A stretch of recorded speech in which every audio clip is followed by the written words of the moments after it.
नमस्कार, मी अमृता। आपण पाहत आहात सांगली जिल्ह्यातील नंबर 1 न्यूज चॅनल सडेतोड आणि पारदर्शक बालाजी न्यूज। पाहणार आहोत सांगली जिल्ह्यातील सर्व इत्तमभूत बातम्या। सर्वात अगोदर पाहूया हेडलाईन्स।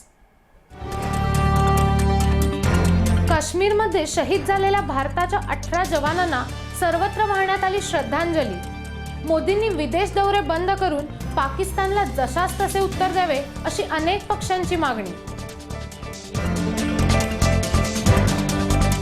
परेड समाजाला आरक्षण मिळावे या मागणीसाठी सांगलीमध्ये कलेक्टर ऑफिसवर मोर्चा काढून करण्यात आले कपडे धुणे अनोखे आंदोलन।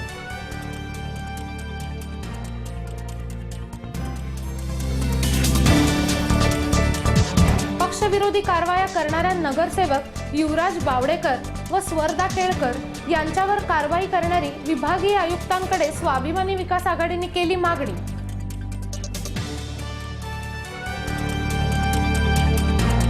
शिवछत्रपती पुरस्कार विजेता सायकलपटू हुसेन अजीज कोरगू यांना कोलिंगो कंपनीची 4 लाख किमतीची सायकल महसूल मंत्री चंद्रकांत पाटील यांच्या हस्ते प्रदान।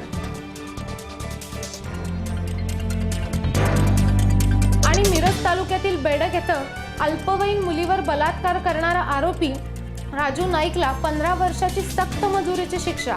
सांगली जिल्हा सत्र न्यायालयाने ठोठावली शिक्षा।